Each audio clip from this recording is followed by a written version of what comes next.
Well, a warm welcome to everyone for joining us today in what I'm sure is going to be a fascinating conversation on the pressing challenge that we all face of urban violence.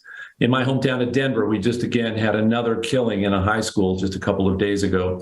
We're fortunate to have a panel today of mayors, city officials, and experts on this topic to share their experiences. For those of you new to USIP, we are a congressionally funded, bipartisan national institute dedicated to seeking solutions to violent conflict around the globe and to helping countries and regions that have fallen into conflict to stay at peace. We do this through a mix of convenings, analysis, and programs across 60 countries.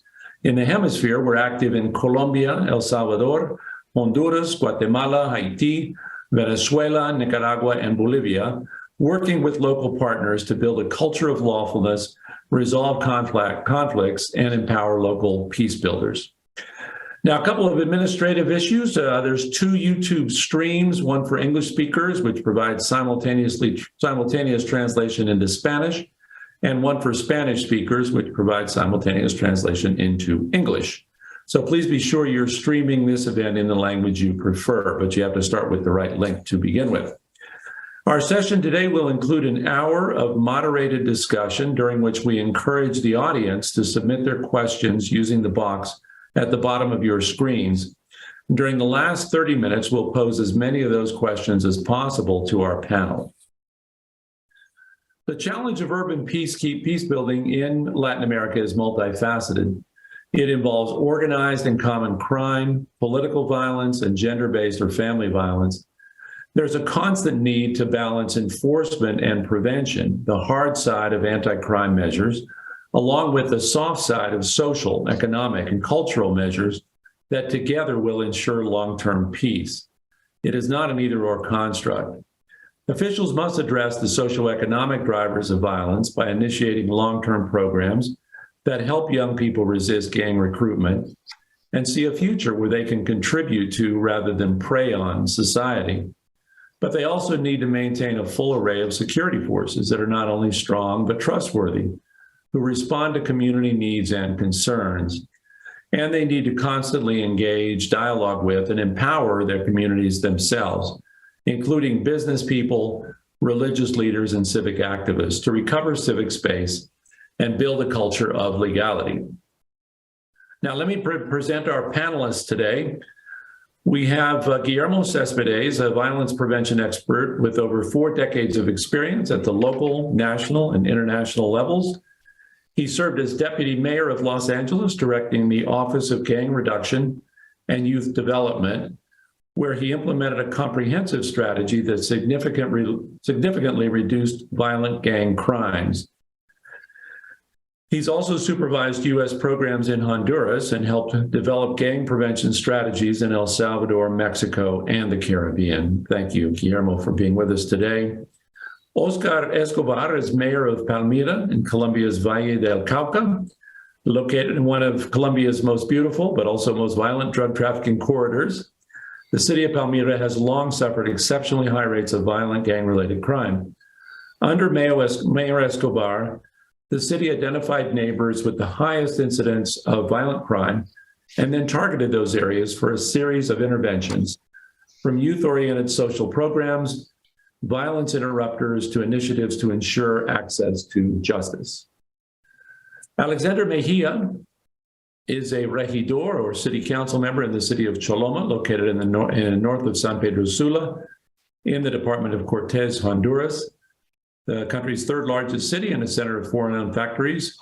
Choloma is located also in a tough neighborhood. Drugs from South America land along the northern Honduran coast and then travel overland towards the United States. The city has responded with a variety of programs, including youth outreach centers and municipal women's offices, which provide legal and psychosocial support to domestic violence victims.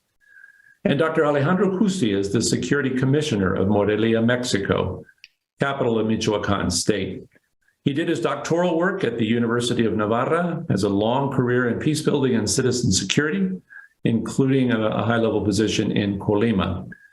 Under Mayor Alfonso Martinez, Morelia has developed community police forces known as Policías de Proximidad to allow security forces to work hand in hand with local residents to combat crime. And during Mayor Martinez's first term in office, these forces were credited with helping the city to bring down homicide rates in a state long plagued by organized crime. So let me now turn the microphone over to my colleague, Mary Speck, who will begin the program. And we look forward to a really engaging discussion today. Thank you. Thank you, Keith. As Keith said, we hope to have a very frank discussion about both achievements and challenges. And I want to begin by asking a few opening questions to our panelists, and then we'd like to transition to a more informal conversation, allowing them to share what works and what doesn't, and how to sustain any progress made. Please keep answers fairly short, so there's plenty of time for Q&A during the last half hour. First, as I said, I want to open with a question for all of the panel members. And this is about the relations between police and the community. We know that well-trained, responsible law enforcement is important for public safety. Citizens want security now, not in 10 years after we've addressed all the long-term structural inequities that drive violent crime. Now, as mayors, Latin American mayors, you're not responsible for police forces, which are generally run by the national government, but you're uniquely positioned to understand local concerns. And so my question is, what can or should local governments do to increase trust in police? What have you done? What would you like to do? What works to increase trust in police? Although I'm going to begin, however, with Guillermo Céspedes, who, unlike other panelists, had worked with locally controlled police forces, but he's also very familiar with the problems of Latin America. So I would like to begin with him and then turn to our Latin American officials. I'd like to begin with him to explain what works to increase trust between communities and police forces. Thank you very much. And I think what works is we are still figuring that out day to day. Things work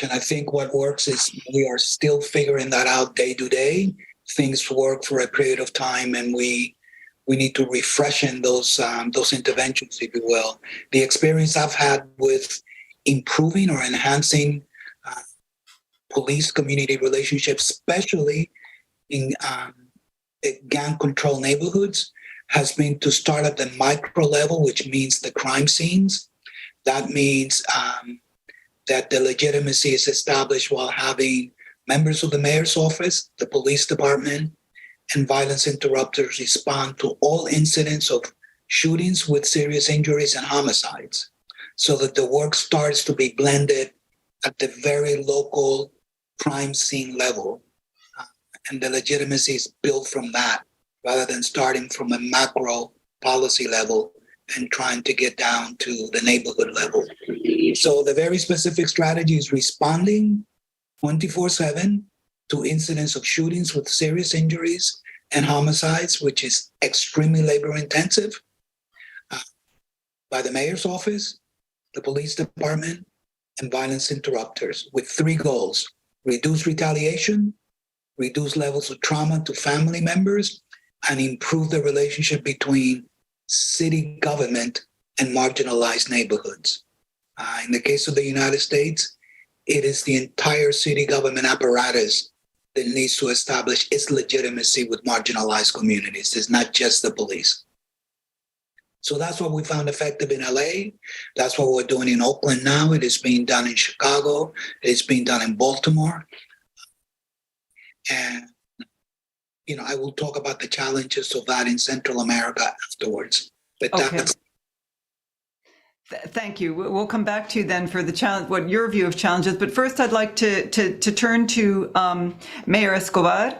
Again, in Colombia, you have national police forces, but still as mayor, I believe you tried to work especially with youth to increase trust in security institutions, not just police. And I wondered what you found to be most successful, how you did it, and what the major challenges are. Well, thank you very much for the invitation. We're really glad to be here to share and to learn from other cities in the world. I think as mayors, you have to be in a very narrow line in between being the face of authority in the city, but also being close to the citizens, being open, being able to show your face to the people who voted for you, and be accountable for what's happening with the city's funds, but also with the security management and what the police is doing and is not doing. In Colombia, we have had, in 2021, we had probably the biggest national strike we have had in recent history. And in our region, in Valle del Cauca region, and in my city, it was, you cannot imagine how hard it was. This was a situation in which we had road blockades, more than 20. We couldn't even pick our trash. We ran out of food. We ran out of gas. It was a very difficult situation. And at first, of course, the response was authority, right? This vandalism was behind with the generals and behind the cameras, and you cannot do this. But then quickly, you had to understand what people was upset, even though it was national issues. And you have to give the face to the population, and you have to listen to them. And so that implied a change in the action that we were taking in that moment. And it implied even participating in public rallies to ask the national government for some changes that people was asking. And of course, that was at first, maybe police didn't like that at first, but it was the way in which we prevented more violence in Palmira, because we were having clashes in between the police and the protesters every day. And every day the clashes were harder.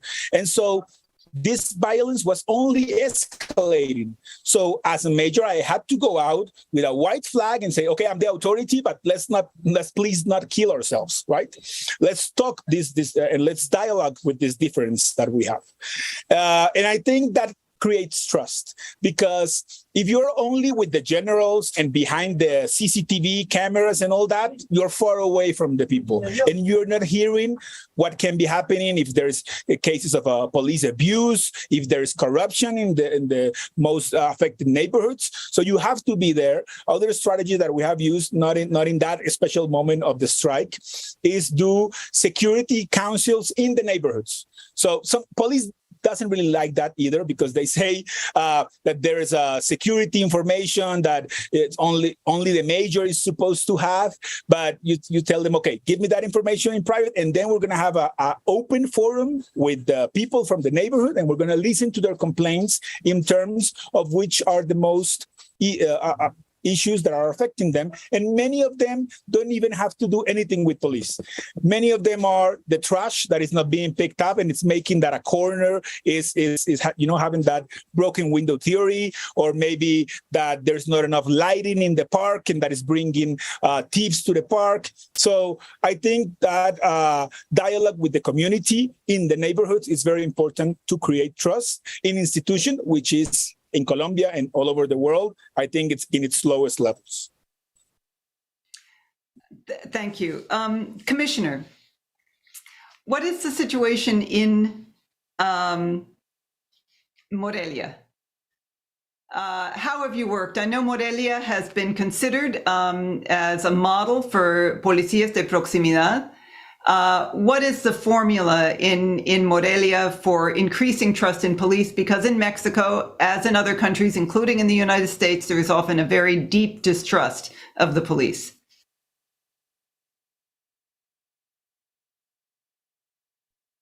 Muchas gracias. Mucho gusto. Es un honor estar con ustedes. Thank you very much. It's quite a pleasure to be here sharing with you on behalf of the mayor, Alfonso Martinez. And when it comes to legitimacy, I think that really is the basis for police reform.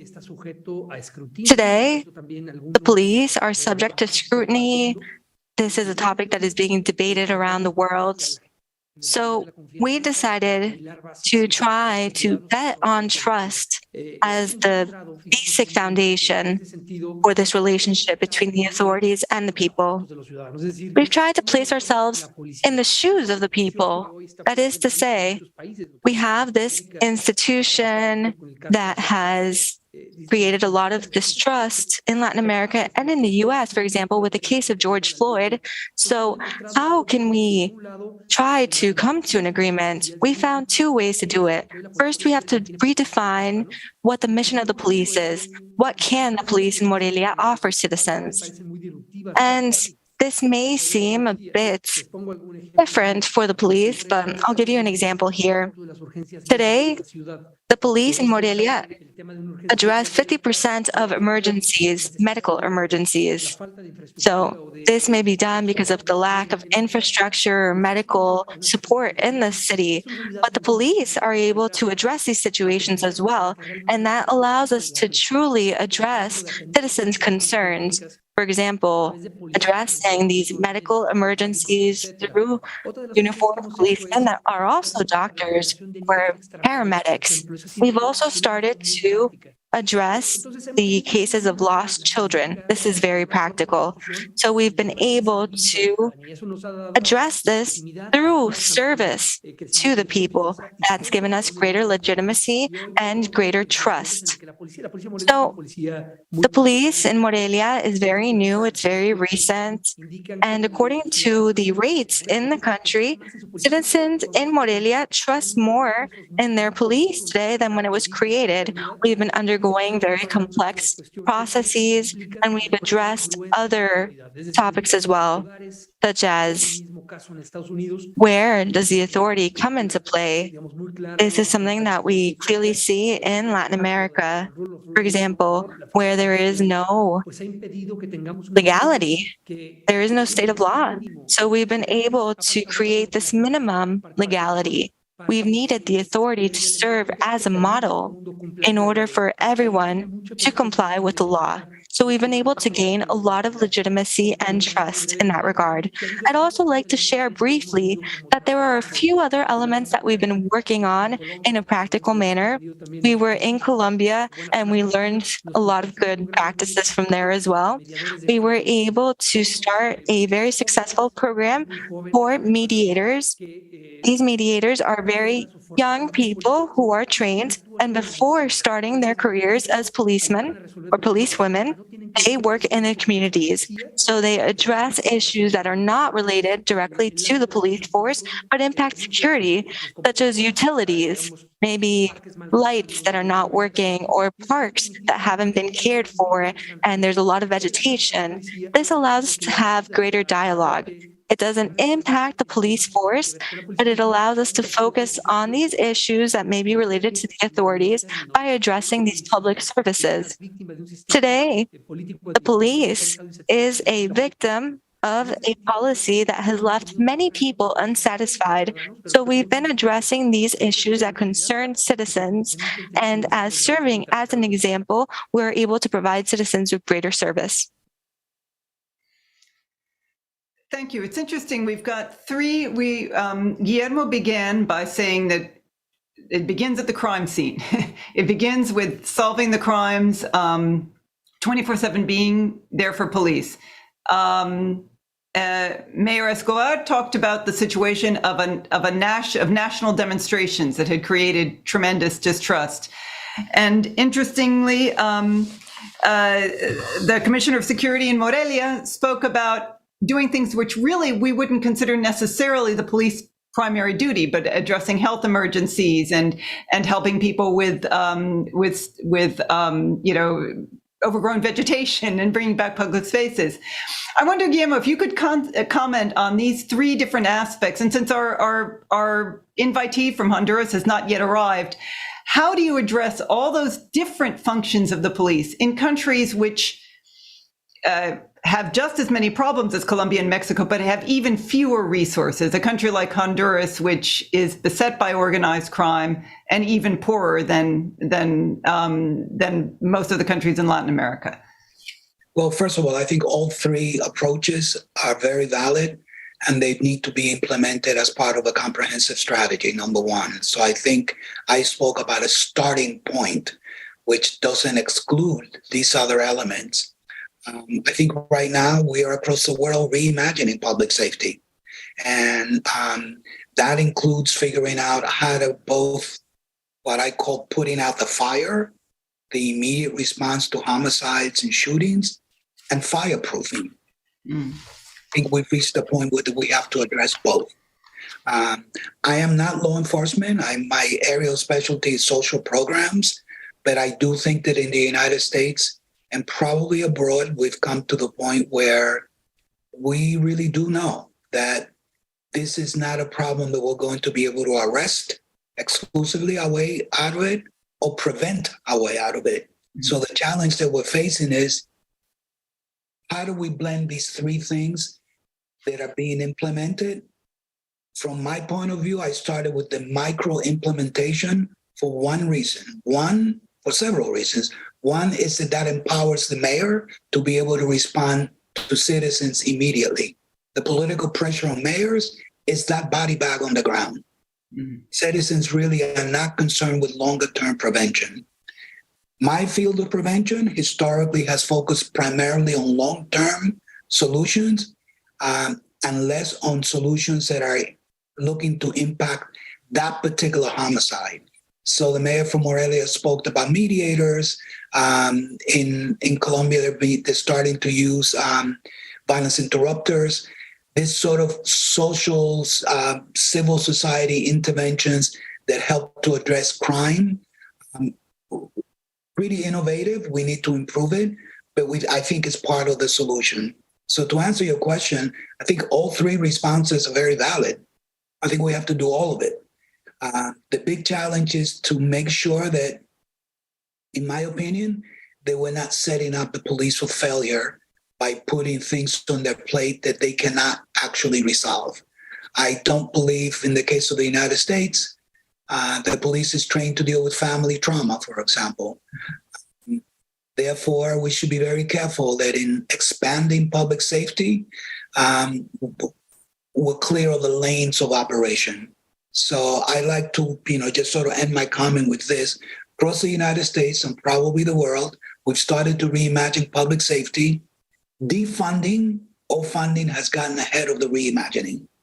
But I think we're in a great place to continue to reimagine what is the role of the police, what is the role of social prevention, and how do we blend those two things to both address putting out fires, fireproofing. Thank you. Mayor Escobar, I think you had a comment?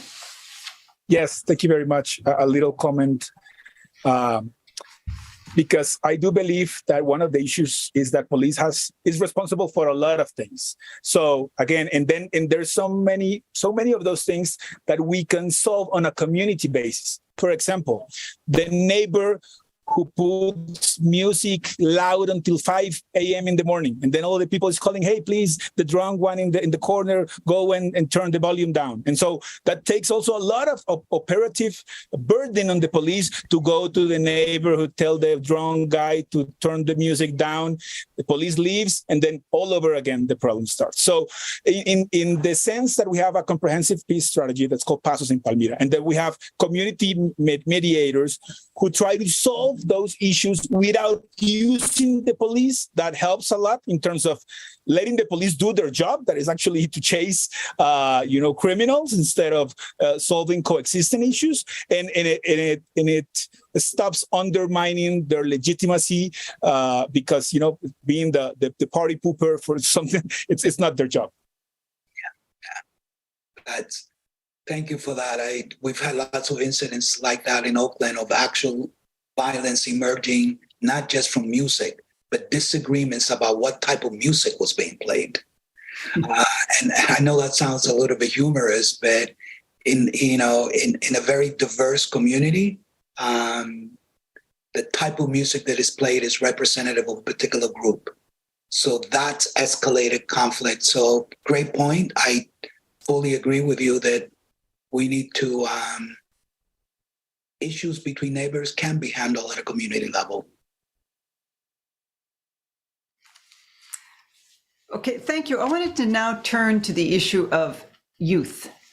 Young people are both in Latin America, but where you have the famous youth bulge, young people are both the beneficiaries and the victims of very rapid urban growth. On the one hand, young Latin Americans are better educated than previous generations, And on the other hand, they also face lower levels of formal employment and lower wages. And they're much more vulnerable to violence, much more vulnerable to being both the perpetrators and the victims of violence. And I wanted to start with you again, Mayor Escobar, to talk in a little bit more detail about Palmira's Peace and Opportunities Program, or PASOS. You've used innovative youth programs to bring down homicide rates, and you've described this program as being both targeted and comprehensive. So I wanted you to explain better how you target your efforts, and in what way is it comprehensive? You can't do everything, and you can't be everywhere. So how have you targeted, but how have you also addressed this whole range of problems that young people face?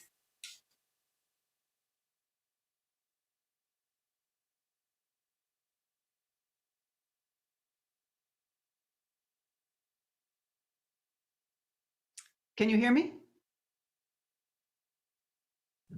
I'm sorry, are you asking me? Yes, that was for you, Mayor Escobar. I'm sorry. Oh, sorry, I just lost connection for a couple okay. seconds. Well, I was asking you about PASOS and how it's targeted and comprehensive, and what's been the secret of success for your program PASOS. Yes. Well, the thing is, you have to look at the numbers, diagnosis of violence in the city. Our city, Palmira, Valle del Cauca, Colombia, has been ranked in the 50 most violent cities in the world in terms of homicides per 100,000 inhabitants. Of course, there's a lot of other municipalities with more homicides than Palmira, but they're really small municipalities. My city is 350,000 inhabitants. So we are in that ranking. We have been able to get out of that ranking once in 2020. And last year we were in the 48th position. And one of the goals of our PASOS program and of our development plan is to get out of that.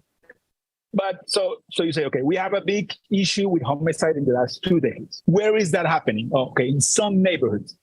10% of the neighborhoods of the city are accounting for more than 50% of homicide. So we got to work in those neighborhoods. And who is getting killed? Mostly young men, very young men, actually. More than 50% of homicides are in very young men. So those were the two focuses of the program of PASOS that have tried to bring a lot of different interventions in those neighborhoods. Since having coexisting managers, as I say, the one that is going to face that difference between the music and how loud is the music or what kind of music, but also the ones that are going to create trust with community. Because as a mayor, I have authority, but that doesn't mean I have legitimacy in the neighborhoods. So those community leaders are helping us to create trust with people in order to bring them closer to what you would say is the public offer of education, sports, of all the social offers that can prevent young people from getting into the violent activity. However, there are many of them who already are in the gang activity, drug activity, and getting out is very difficult because, of course, that is leaving them a lot of cash. And it's also because it is their success reference in the neighborhood. You know, the most successful kid in the neighborhood are all those that are leading the gang. So we have to provide them with a path that takes them out of that world. But then it's a path that, of course, brings, for example, job training. But first, you have to give them psychosocial support because many of them have seen their brothers die in that same violent activity. Many of them have their mom with a serious sickness with bad health policy. Many 20 years old, many of them are already married and they have 3 kids and they have to provide for these kids. So one of the key for success of our strategy has been being able to pay them. Last year, we were paying half a minimum wage to 226 young people in Palmira in those neighborhoods in order to condition to their attendance in the program. That program was evaluated by Universidad Javeriana with the funds of Open Society Foundations, and they found that it's having a very important results in terms of even lowering the consumption of drugs in those kids, but also motivating them to participate in the labor market, in which they didn't participate because they have been discriminated so long that they just don't trust the system. But most importantly, they did a econometric analysis comparing Palmira with other comparable cities in the country, and they found that 4 out of 25 less homicides that we have in that time were directly attributed to the program. So we believe that, of course, we need to work with the police. And of course, we need to capture and have a strong hand in terms of making justice count in the city.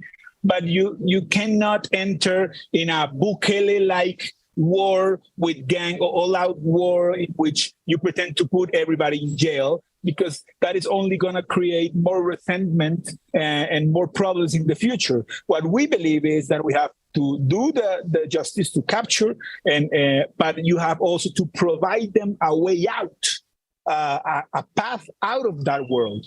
Many of them, of course, are not going to succeed. Many of them probably are going to come back into that world. But even if there are few that the one that changed, they set an example for all of them that it is possible to do it. And actually, in the program we had last year, the desertion was very low. And so it's much more profitable than take them into jail. Having a kid in jail is way more expensive, and you only are putting them in a university for crime. When you bring them in other programs, it can be less expensive, and you have a higher success rate, like we have had in past. Thank you, Mayor Escobar. Commissioner Gonzalez, does any of this sound familiar to you in Morelia? I know the Policía de Proximidad works with the whole community, but I imagine that working with youth is particularly important. How have you been able to work with the youth of Morelia, who I imagine are also primarily both the victims and the perpetrators of many crimes in the cities? What has been your experience in that regard?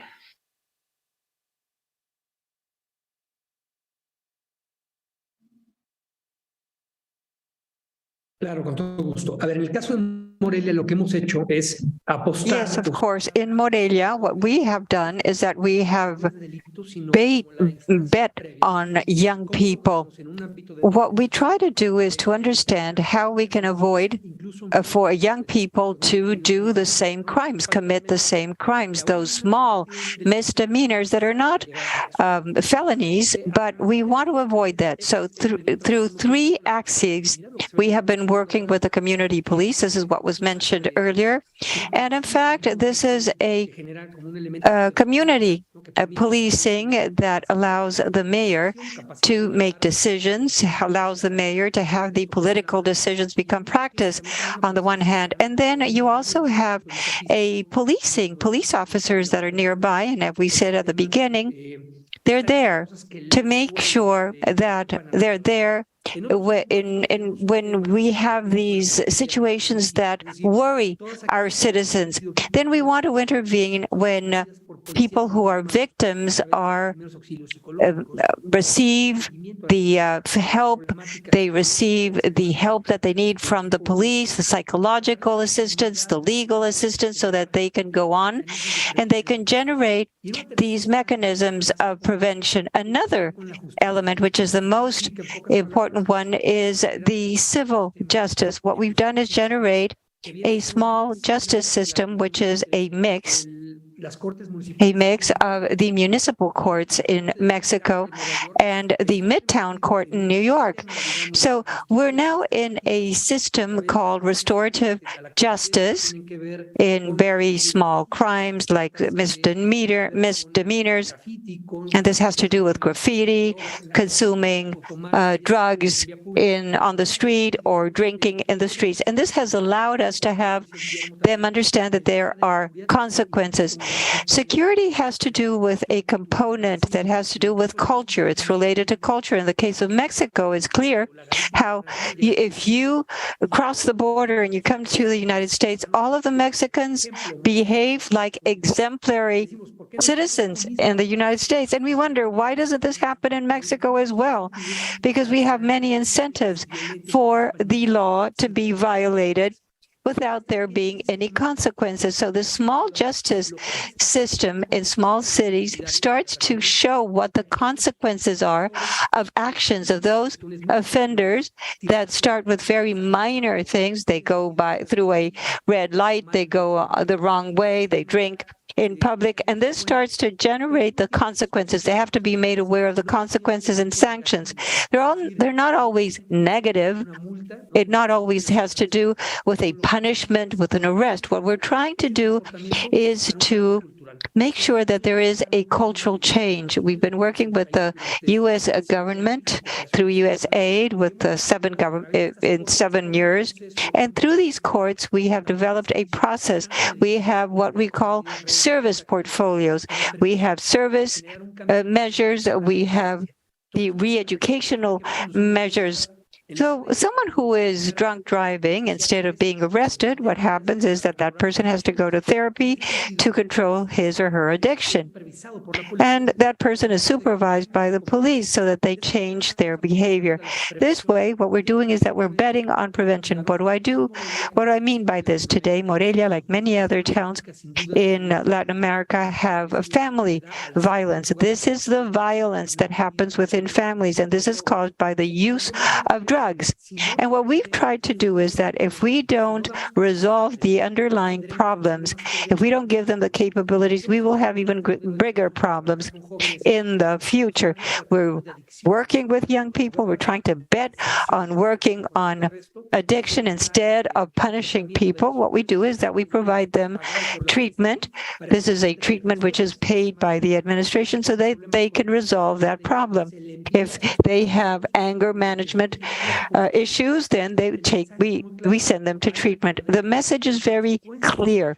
There are consequences. Legality is an important factor. And at the same time, these people receive the tools whereby offenders don't repeat their behavior. So this is a cultural change, and this is a very disruptive topic. It requires work. It requires understanding from the diagnostic. So in Morelia, what we're trying to do today on these 3 axes is to create the national model of police. And we see a 70% reduction of street crime, and it has allowed us to see that even social conflict has gone down. During the pandemic, we had a very big increase in this. This is what we're doing through the system. It's a legal system, and at the local level that allows us to do preventive work from the causes, from the root causes. Thank you, Commissioner. And now, Guillermo, I wonder if you could comment on what you've just heard and what you have done in the United States, and also since our invitee from Honduras has not yet been able to join us, whether these things can and have been applied in Central America. Well, justice and other methods mentioned here. I would like to raise or lift up some of the comments that were made by the mayor of Palmyra, because I think that is one of the standards that I think cuts across all countries, which is an accurate problem analysis of who's committing crime, what age are they, where are the zones that crimes are being committed, and even more important, a cost-benefit analysis. If I understand the data correctly, 4 of the 24 homicides were attributed to a program. So if we do a cost-benefit analysis, it may be that program is already saving the city much more money than if it was not present. So that type of hardcore analysis, critically important, because we do run the risk of over-criminalizing youth, as it has happened in the United States.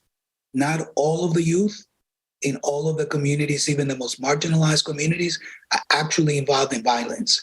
So we need a thermometer, if you will, to determine which of the youth are at the highest level of risk, so that we're not intervening the same way with everyone. Those things have been translated to Central America through USAID programs. The sustainability of them, it's a little bit challenging. And then the last comment that I want to make that also brings in what was being done in Morelia as well, is this emphasis on historically my profession has addressed youth violence almost as if youth were independent entities from their families. I think in the last few years, USAID has invested heavily in these evidence-based family approaches to complement how we reduce the behavior associated with gangs. And I say the behavior rather than the identity, because if we follow the example of the United States, we in the United States made the problem of youth gangs worse by focusing on identity rather than behavior. And that's a very, very important distinction. So love the work that is being done in Palmira, love the conversation. This is very different than the conversation that we were having even 5 years ago. Some of it has to do with metrics and some of it has to do with really getting down to levels of prevention. Violence prevention and intervention is not the same across the board for every community and every youth. I'll end with this. In the United States, the cities that I'm working in currently, the problem of youth violence. The problem is not the violence of youth. In the case of Oakland, for particular, the average age of a homicide victim and a perpetrator over the last 5 years has actually been 24 to 35. So the problem analysis is critically important. The intervention to meet the right levels of risk, critically important. An emphasis, more emphasis on family support and intervention to supplement the work that is being done with youth. These are things that are happening through USAID programs. They're a little bit more advanced in the US, but I think we're on the right track with them. Thank you. I think we now have Alexander Mejia, Regidor. Do you hear me? Our invited guest, the city councilman for Choloma, is trying to join. Sí, claro. Solo estoy tratándome de acomodarme. Yes, of course, I'm trying to Problemas con la luz. fix this. I'm having issues with the light. Let me see if I can fix things. And I would like to apologize. Mary, I think I'd go on with another question and then come Okay, back. well, I wonder if we could talk a little bit about, because this was mentioned, alternative forms of justice was mentioned by the commissioner. And I believe that Pasos has also worked with access to justice issues in Palmira. Is that an area that is promising? Have you worked in that area? What about access to justice and alternative forms of justice as another solution, a way to reach out to youth? Mayor Escobar. Thank you. Yes, of course, the justice system is another branch of government, many times overlooked, underfunded, in which trust of the citizen, of the average citizen, doesn't come because it takes so long, to have a process in the justice system in Colombia. And so many times justice is not done. From every 10 homicides that we have, 3.5 are solved. The other 7, you never know. So in a country where those are the average metrics, justice is not the main issue in which people trust to solve their problems. However, again, trying to stop the issues from escalating and to involving police, for example, what we do is try to make arrangements in between people, in between communities. For example, I was just, my assistant was chatting. I am in the capital right now. I was in the national government event. I have a flight home in 2 hours. And she was saying, reminded me that on Saturday, we have a match, a soccer match in between the 2 biggest teams in the region, America and Cali, are the 2, red and green. And of course, we have an agreement with some of the fans organizations. I don't know. I'm sorry, I don't remember how to say that. And then we are signing a document, a big document that says we are gonna leave this classic soccer match in peace. We are committing to a peaceful Saturday. We are not gonna let soccer to create that type of violence and homicides or any violent attempt.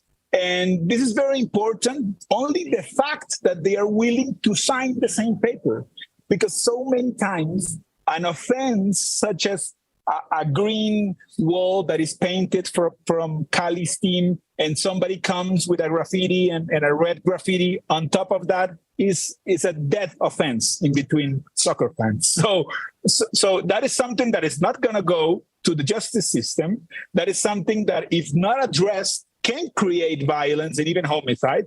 And so that is where we as mayor's office and Pasos as a strategy and the community manager steps in and says, hey, let's undo this offense. Let's do something that tells the other team that we're sorry, that we are not okay with that, and that we're going to respect each other's team.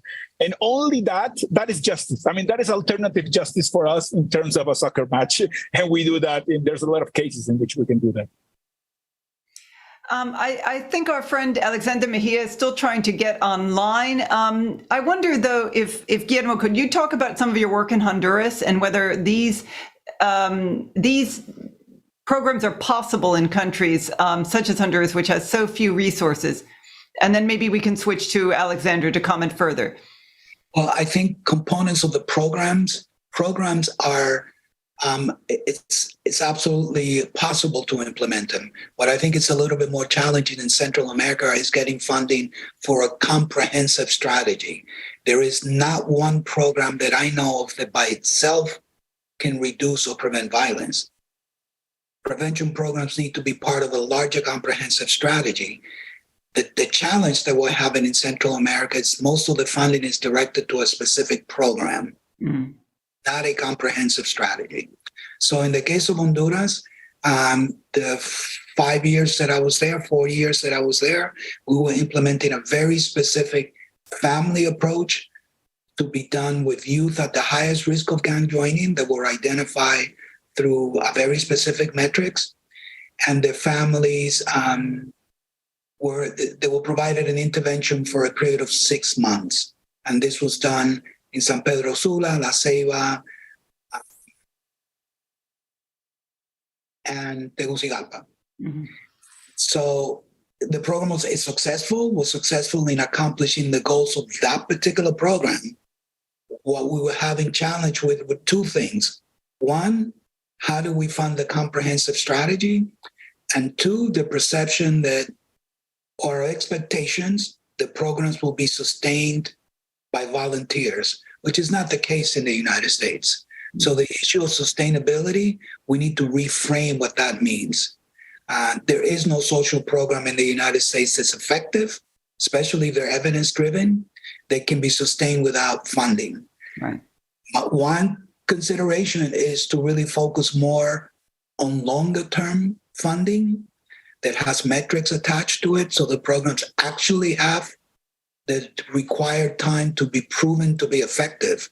It takes at least 3 years of evaluation to really arrive at an evidence-based program. So one thing, let's consider that funding an individual program is part of a solution, but not the total solution. And two, that we need to focus a little bit more on longer-term funding so that those can become sustainable. So yes, I do think they're possible. I think the work in Honduras and El Salvador that I've been involved in has been pretty cross-cutting. In fact, some of the work that was implemented in Honduras and El Salvador is now coming back to LA so that LA can learn from those lessons. So yes, they are effective. The issue of sustainability, we need to revisit. Okay, thank you. Alexander, Senor Mejia, can you hear me?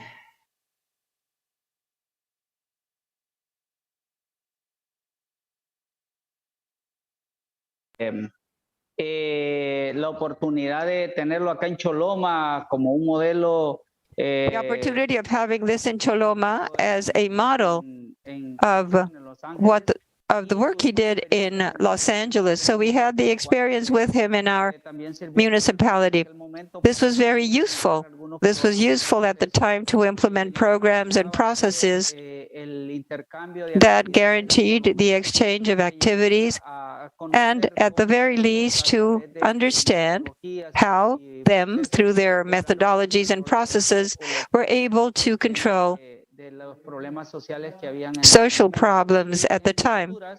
And in Honduras, in Choloma, it's truly a pleasure to say hello to all of you.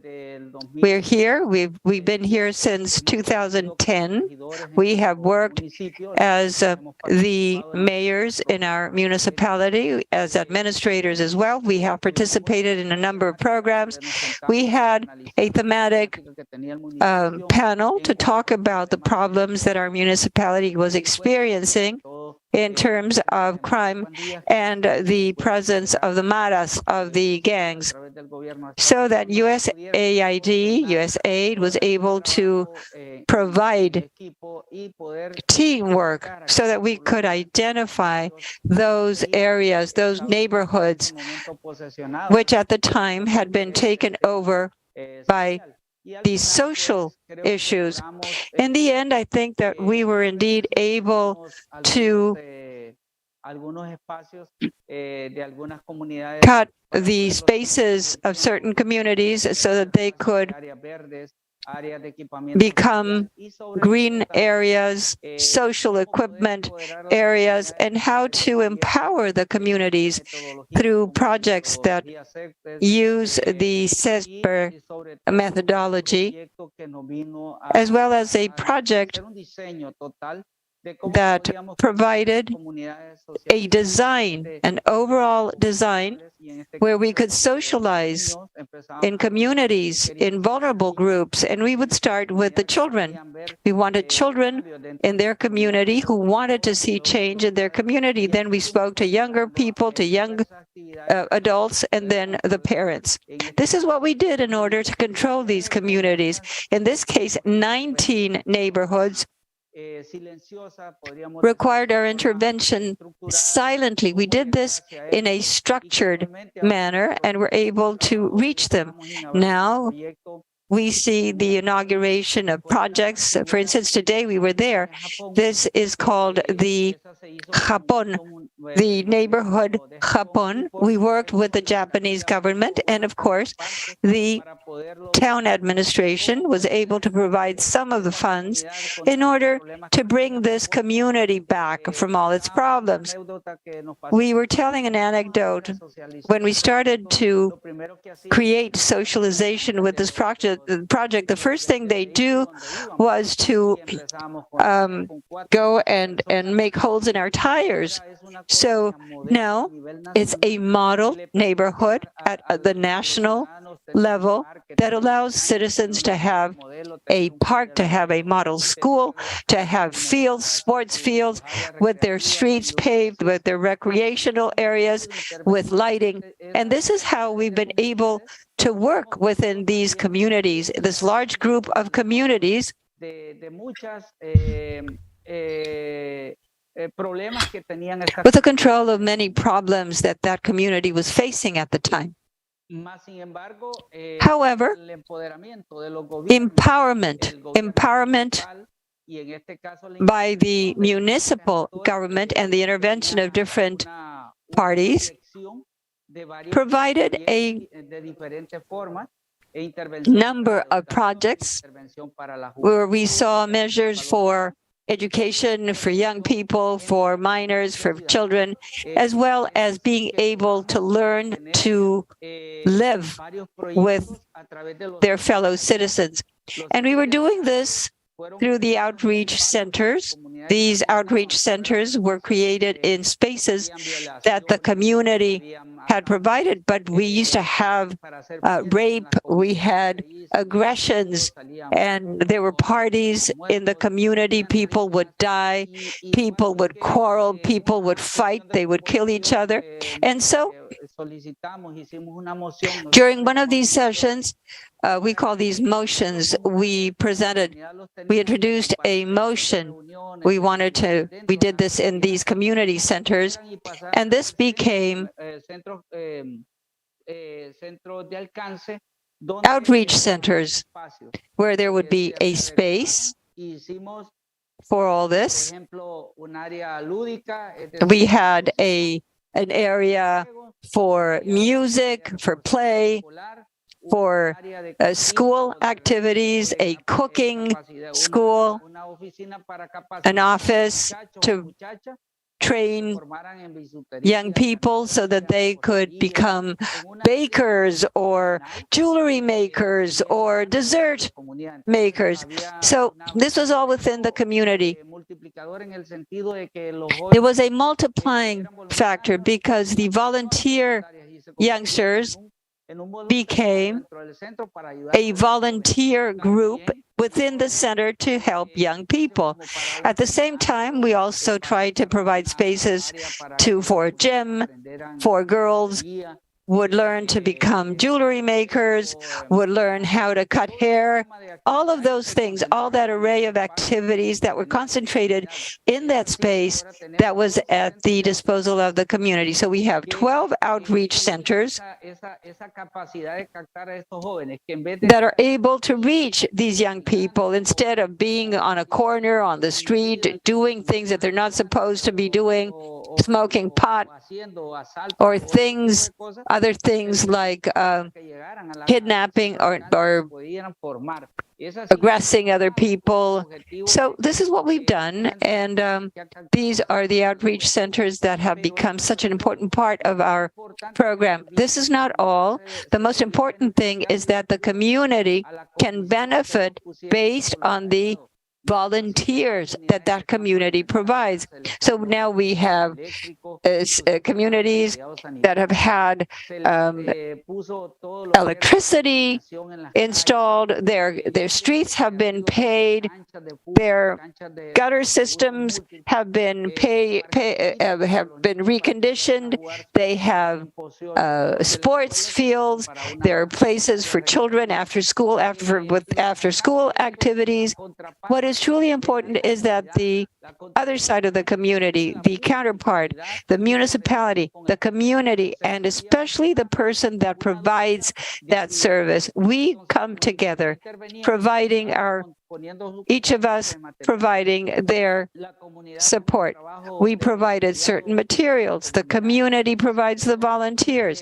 And above all, we have the direct participation of boys and girls within the communities building those projects.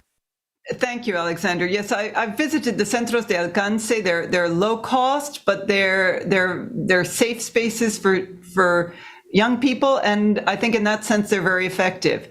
I think I'll turn it now to Keith, who may have some final wrap-up questions, and then we'll go to our audience Q&A. No le interpreté porque no tengo la traducción en español. Estoy tratando de conectarme I have the translation in Spanish. I've been trying to listen to the introduction. Sorry. I think if you go down, there should be a circle at the bottom of your screen where you can choose the language. Keith, do you want to go ahead? Good, thanks. Yeah, and I'll just, if he doesn't get in, I'll just do it in both languages. My first question was, a lot of you have hit on the question of dialogue between justice and security providers and the citizens. But I just wanted to see if we could go back to that again, just very specifically on that question. The different methods that you've used to have a formalized dialogue where citizens know that they have a space to consistently dialogue with their security and justice providers. What's the best way to do that? What has worked, what hasn't worked? I'd like to hear that from everybody. Maybe we could start with Alejandro Cusi, and then Oscar, and then Guillermo, and then Alexander. If he didn't catch that, I'll repeat it in Spanish for him. Alexander, ¿está en inglés todavía, en español o en inglés? O... Well, let me circle back around. Let's go through that then. Alejandro, Oscar, and then Guillermo. Sí, a ver, me parece que el tema de It los seems to me that in terms of the young people and approaching our citizens, this is the most important topic. Justice is very important. This was a reference that I mentioned in the sense that in the Mexican case, it's quite clear. We see that the circumstances require respecting the law, abiding by the law. This is why we generated a small municipal system that doesn't depend sino que es propiamente on the power, the judiciary power. It's the executive that manages that system. In fact, in order to legitimize it and make it known, un elemento que se ha utilizado. we want En México hay una problemática muy our citizens to be aware of this. In Mexico, we have a very serious problem. Justice in Mexico. It's very slow and it doesn't resolve all of the problems, the basis of these problems. So there is a historic institutional aspect in our country in which citizens don't have the most basic knowledge of everyday living, excessive noise, violence, and so on. So what we're trying to do is that through the system of justice, our local system of justice, the citizens have to have a quick response. This is why these hearings that are presided over by a municipal judge is to provide citizens the way to solve problems without formality, speaking like other citizens, speaking like other people clearly, so that the person understands why they are being before a judge that is explaining how he committed a small misdemeanor. So we're also training our citizens and we're showing them the importance of respecting rules, the repercussion of having broken the social order. This is the most important topic. And we have used certain mechanisms that have to do with restorative measures. In circumstances that allow the community to solve through facilitators the problems that those communities have to reach an agreement. Donde el nivel de conflictividad social es elevado, lo que buscamos es. So in a place where it's difficult to apply law, we try to look for mechanisms. For example, in Morelia, the police carry out mediations on the streets. So they're constantly trying to resolve issues and conflicts within the neighborhoods, among the people on the streets. The police prevents those issues from escalating and they resolve them. But the interesting thing here is the legitimacy that the police gains. They're able to acquire that position as an authority in the community, and then citizens go to them to resolve their issues.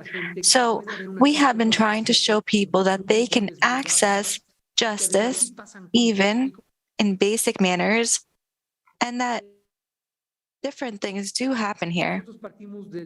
So, for example, we start from the premise that insecurity is caused by a lack of consequences, because in Mexico, there are no consequences or things don't happen as a result. So we try to generate this incentive so that the consequence will be much more costly.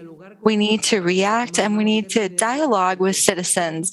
We need to educate them in such a manner that they can see why this is the situation. So from the legal point of view, we need to provide these guarantees to the citizens so that they can be heard.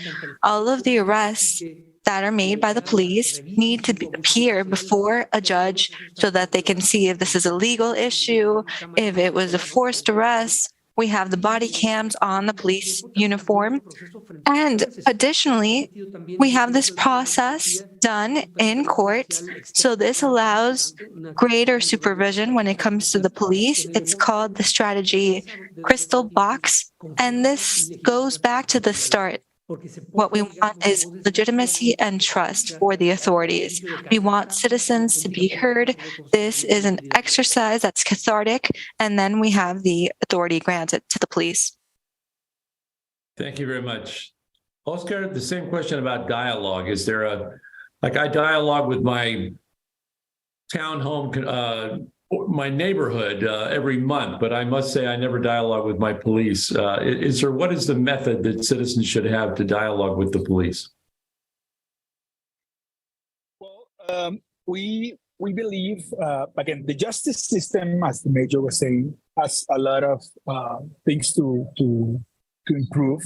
But also in the administrative task, there's a lot of things in which we also have to improve to show solutions to people. Pasos, which is our strategy, it's short-term Spanish for paz y oportunidades, peace and opportunity.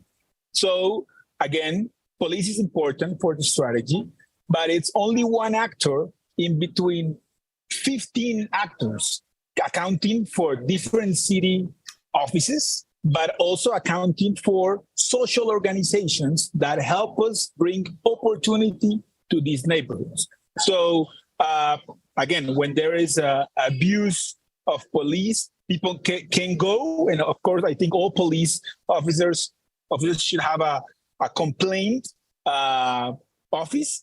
But if you have been abused by police, how are you going to go to the same institution you feel abused to complain? It's not going to happen, right? So you have to create other channels in which alcaldía, in which we have a figure in Colombia, which is called personero, and it's sort of a guarantee of human rights in the city and has an independent branch also from alcaldía. So there's different channels in which we receive complaints against police, and that helps us make decisions also in terms when you need to rotate police from one neighborhood to the other, when somebody's feeling tased or individualized by a police member, or where we have corruption evidence of police. But the dialogue that we Pasos provide with people, with communities, is more focus on what we can do as alcaldía, not what police can do. And again, that brings solutions. I always tell my secretaries that, for example, the president of the Junta de Acción Comunal, which is like the community board of El Barrio, of a neighborhood called La Emilia, I say, that is one of the targeted neighborhoods because it's a neighborhood with low income and with a long history of crime. I want that community leader to feel more important than the rest because he has more problems and he has to be able to reach us faster. And we have to be able to provide goods and services for La Emilia neighborhood in a more effective and more coordinated way. So that is the way in which we bring to use that dialogue to make people in these neighborhoods understand that they have rights and that they can have access to different programs in their neighborhood and that they are very important for alcaldía because they're participating in this strategy. Great, thanks a lot. Guillermo? Well, for me, dialogue really has to do a little bit with who we're dialoguing with. I think that there are dialogue mechanisms like commissions, neighborhood empowerment groups, etc., that really provide an opportunity to dialogue with adults.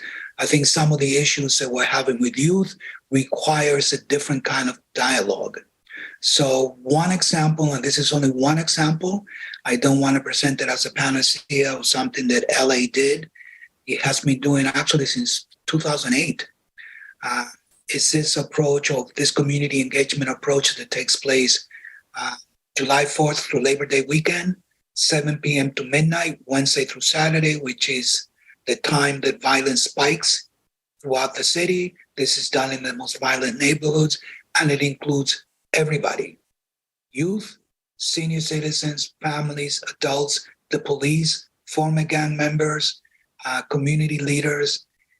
It is built around activities, but the goal is to create dialogue by doing things together rather than having a meeting at a local church where we use just words. So activity-driven dialogue, I'm a big proponent of that. And it should be should have all of the elements of community that are part of problem solving and community safety. So not just elected officials and the police, not just accepted stakeholders, but everyone. So Los Angeles has been very effective at using this. The city of Oakland has been very effective at using this. And it is a model that can be duplicated in other cities to improve that dialogue, to enhance that dialogue through activities that take place at a particular time of the year when violence is known to spike. Terrific, thanks a lot. Alexandra Mejía, ¿está escuchando en inglés o en español? Está en mute.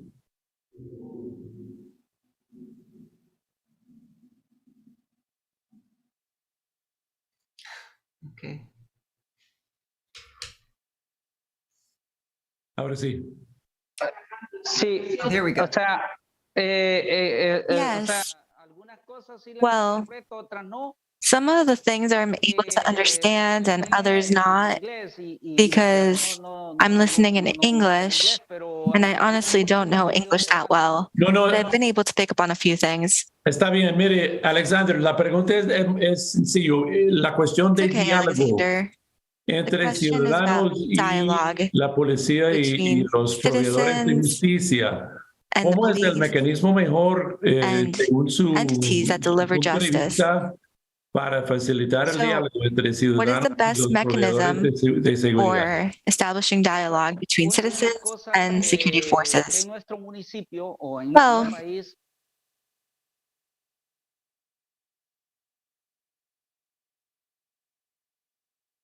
Oh, I think did we lose him?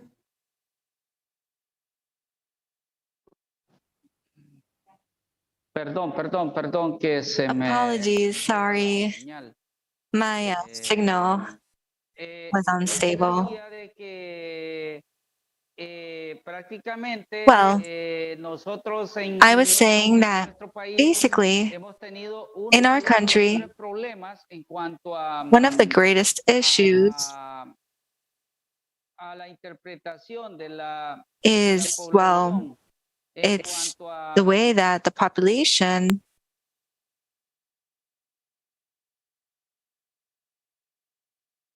Yeah, I think we lost him again. Yeah, I'm afraid we.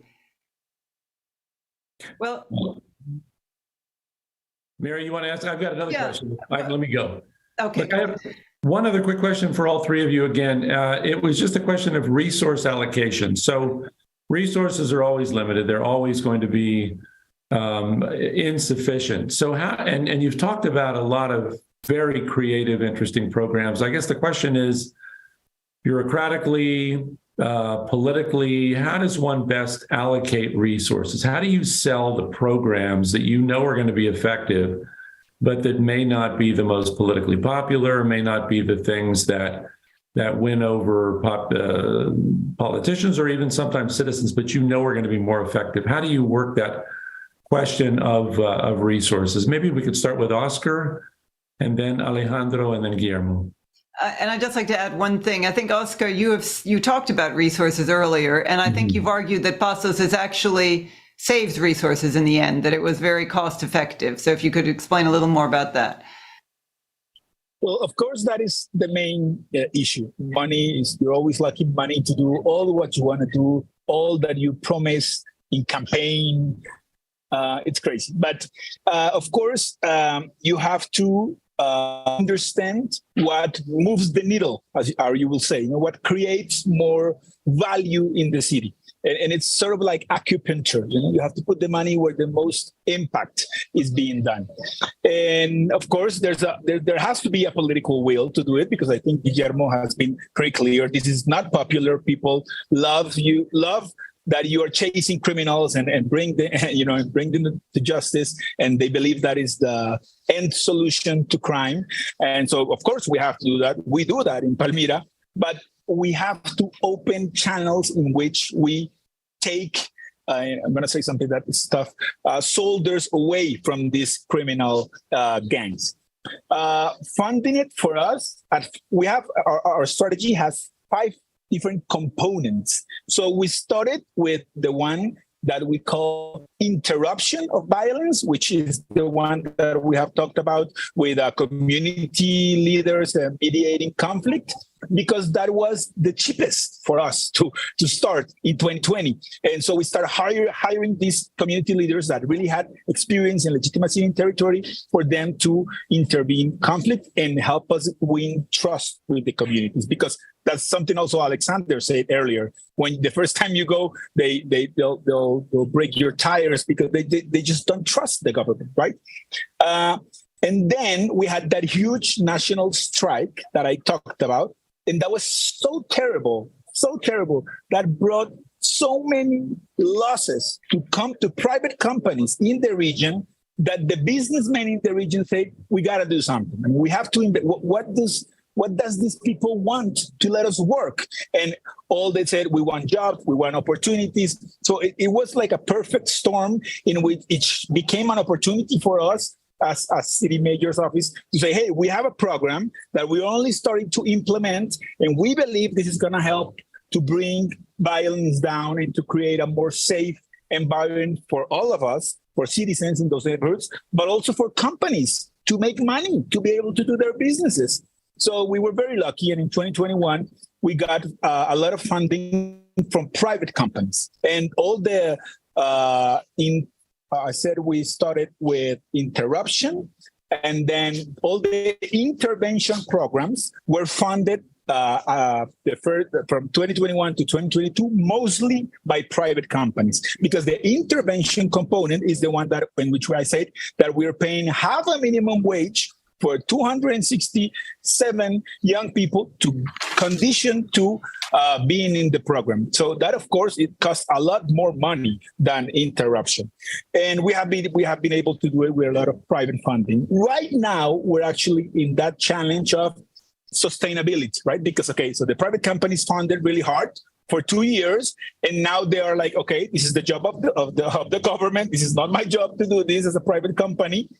We have a new national government that is talking a lot about peace and total peace. And of course, we're trying to get funding from the national government, but they're only 7 months in charge. So they're still only like doing their planning and all that. So we are right now in a moment of trying to find more funding. And that is also the reason why we did that impact study last year, funded by international corporations such as Open Society Foundations, that is helping us, that is giving us the evidence to say, hey, this is very cost effective, this is working and it's cost effective, and please fund our program. But one last thing, and it's a political issue. This is very funny for me because it depends on how you tell the story. This is going to like or dislike to right-wing and left-wing politics. And the funny thing is our new president is very left-wing, right? And so he's very pro-opportunity.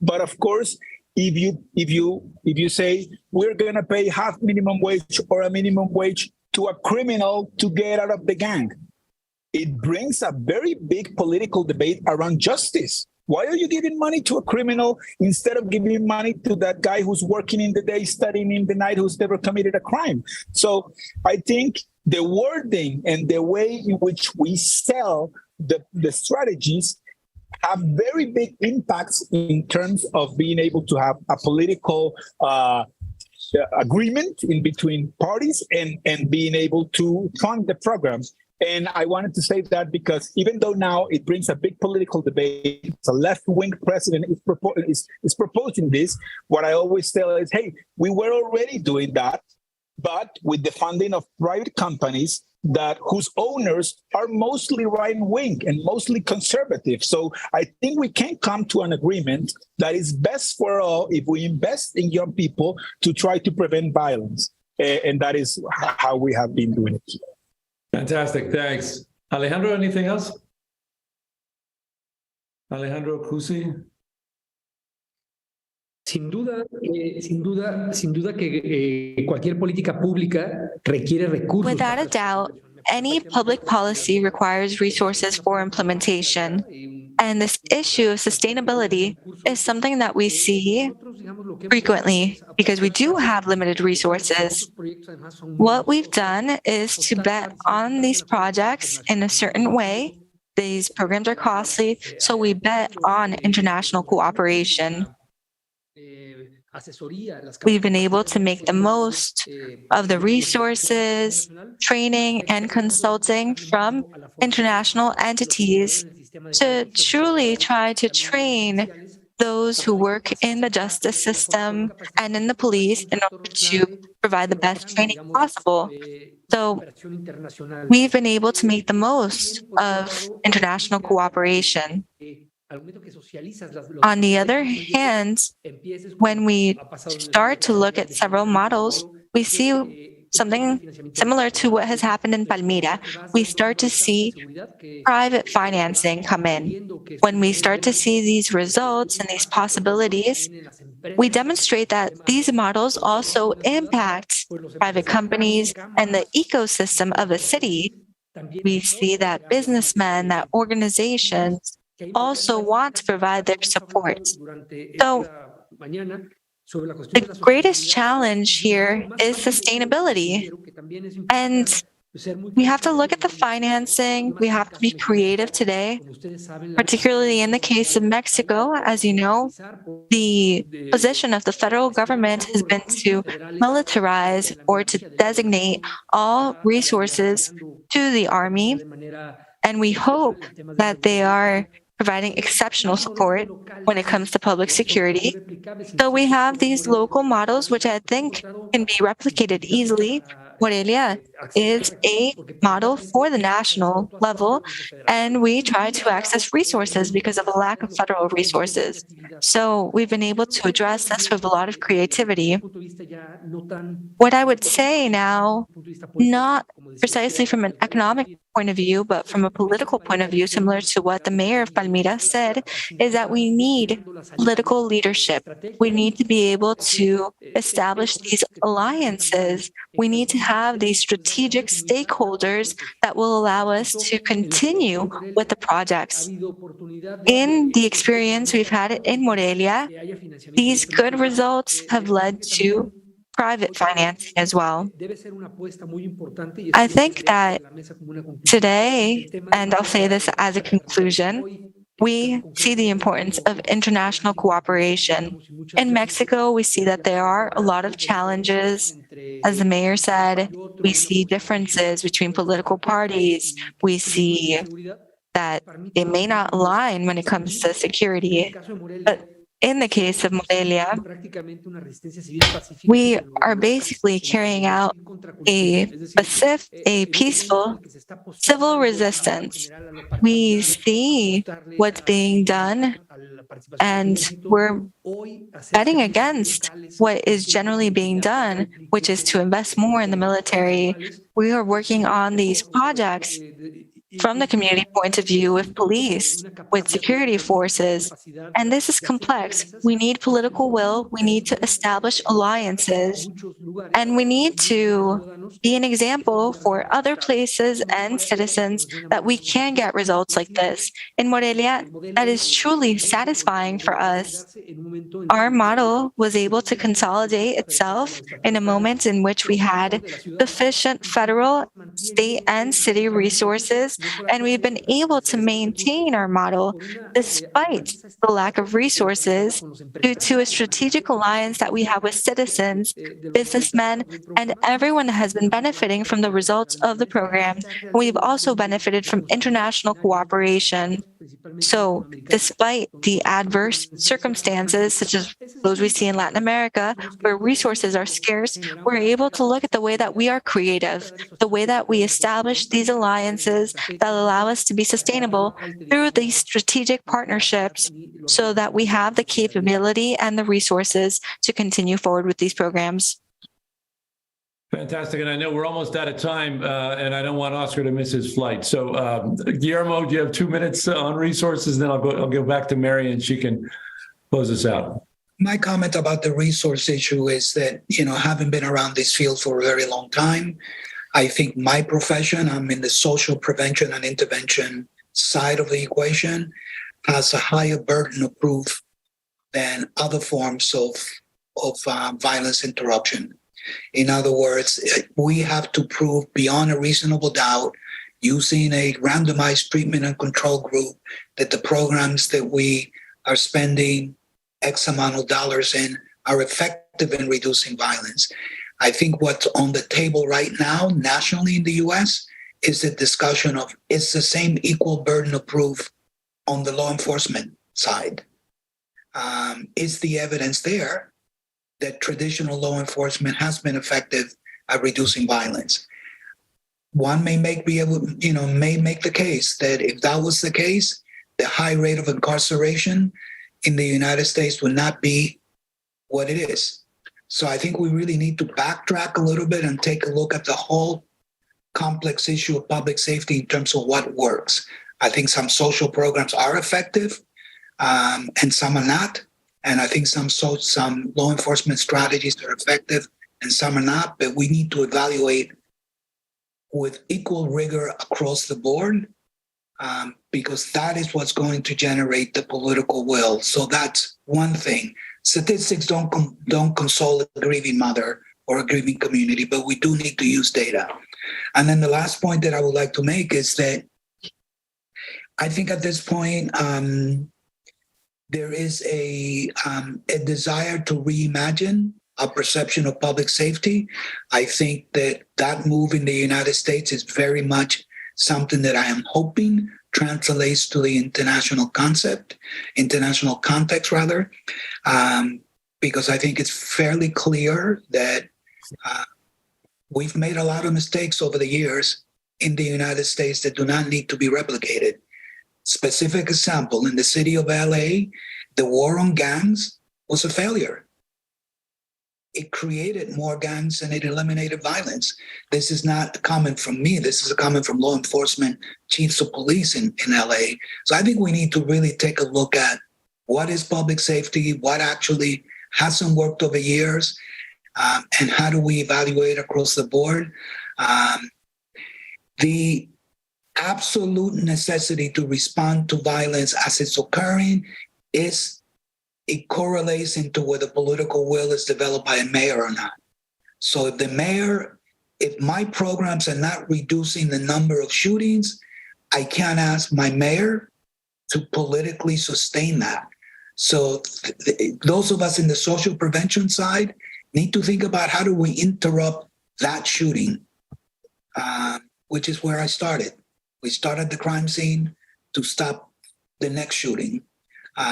That's a way of building political will. We have some challenges ahead of us. I'm pretty hopeful of where we're at in terms of this concept of reimagining what public safety is, both at the US level and internationally. Super, thanks. Mary, back to you. Well, thank you so much, Guillermo. I think that was a wonderful summing up of what we've learned today. I want to thank all of you. All of you have developed innovative programs, often with very little resources.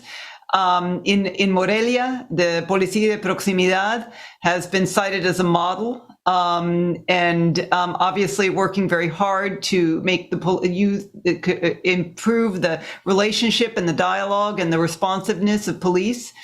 Oscar Escobar's in Palmira, the program Pasos, is justly recognized for being a very targeted, evidence-based approach to working with youth in a variety of ways. And then, of course, in a precarious situation, Honduras has and with a lot of international support from USAID, has instituted these centros de alcance, which are very low cost, but do make a difference in the community. I have visited some of them. They're just a start. They need to be evaluated, as Guillermo said, but they're an important start to helping those who are most vulnerable in these very violent communities in Honduras. So I want to thank you all for participating. You've brought some wonderful and ideas to the table, and I guess the next task is what Guillermo closed with, rigorous evidence to show communities and elected officials and budgeters that these programs really work. Thank you so much. Thank you. Thank you all. Thanks, everybody. Bye-bye. Bye. Thank you very much.